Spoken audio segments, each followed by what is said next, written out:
Hey everybody, I'm Grandmaster Ben Feingold. This is 5 Minutes with Ben, and I'm Ben. We're going to look at a game.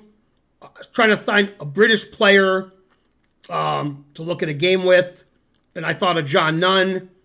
I've almost never looked at a Nunn game on 5 Minutes with Ben. John Nunn was one of the top 5 players in England in the 70s, 80s, and 90s. And he still plays in like senior tournaments for England, but basically doesn't play chess anymore. John Nunn, one of the most well-known grandmasters to be grandmaster strength in other subjects. Graduated top university in England when he was very young, got a PhD in math, was a lecturer, and he's also very high level in astronomy. Big astronomy buff, as is Anand, but Nunn is a bigger buff. This game was played in London, 1986, between John Nunn and the American Grandmaster Maxim Dlugy. And they both played their favorite opening. Nunn always plays e4. Dlugy always plays the Carol Khan. Nunn played the advanced variation, which is the most testing. In 1986, everybody played knight c3 here. Now, knight f3 is pretty popular. Then Dlugy made a move I don't know, played h5. Typically, white was going to play g4 and start pushing the kingside pawns. So Dlugy stopped that. Dlugy's a world's leading authority on the Carol Khan, so I'm sure it's fine. Nunn traded the bishops.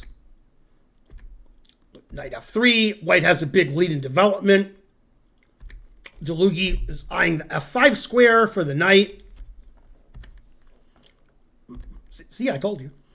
Okay, now Nunn decided that knight's too strong.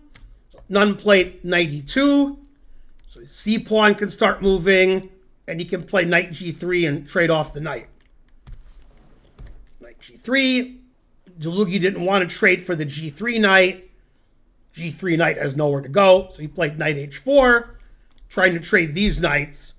This knight on g3 doesn't have any squares to go to. So they traded. Nunn completed development with bishop e3.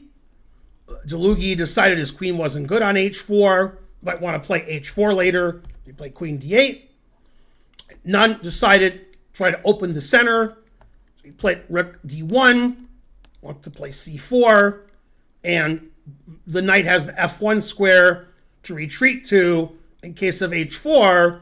Although Nunn might have preferred knight e2 to f4. Okay.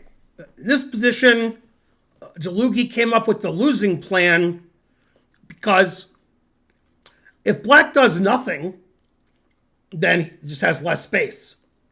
And it's not easy to castle kingside, because h-pawn is weak.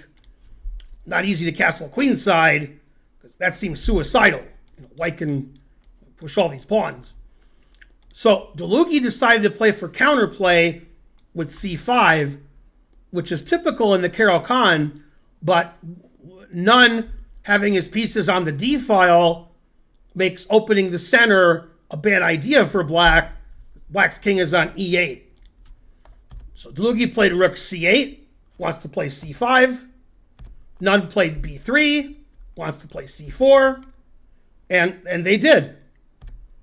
And now the center gets opened up, which is obviously good for white because black's king is on e8. And white has a lead in development. This idea with rook c8 and c5 is probably just giving black a semi-lost position. After cd4, Nunn surprised Dlugy by not taking on d4, but taking on d5. And the idea is, if you take on e3, I can take on e6. You take back, and I have queen g6 check. And this doesn't look fun for black. After king e7, white obviously has enough compensation for a piece. But white can just play rook d6, threatening queen e6 mate and rook e6 mate. And, this rook's coming here. Although, I guess if you can't stop queen e6 mate, it doesn't matter. Probably c takes d5 surprised Dlugy, because probably taking the bishop just loses. And obviously, if you take this pawn, then, d pawn's going to be lost. Black's king is on e8. The knight has f5. White didn't sacrifice anything. Okay, so Dlugy took on e5, attacking the queen. Queen takes d4, threatening the knight. Black's just lost here. Black has no development. Black's pieces are all in the first rank. The center is wide open. Dlugy played queen takes d5, and that loses immediately. Now, white would have an advantage in the endgame by just trading, but that's not enough. Like, white's threatening the knight, white's threatening the pawn, king on e8 is terrible, my knight has good squares, so any grandmaster would take white here. But Nunn has more, which doesn't make any sense. How can Nunn be more? And Nunn played queen a4 check, which wins the game immediately. Okay, black has black has 2 moves, which you need to analyze. It's check, and the queen is hanging. So only 2 moves for black are b5 and queen c6. And b5 obviously loses a piece, and then your knight's hanging. Okay, and I'm guessing maybe Dlugy saw queen a4 check and thought he could play queen c6. Black's a pawn up. Maybe if black's lucky, can play bishop e7 and castle. But white wins immediately here with rook a c1.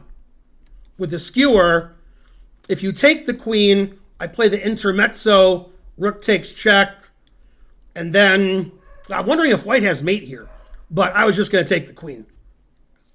Now white's up a rook. So maybe white has mate. I don't see a mate, but it could be. Okay, so after rook c1, black is definitely losing. And after b5, black's losing a piece. Those are the only 2 moves really to discuss. So opening of the center was crushing for white. Black never got developed on the king side. Nice, easy win for Nunn.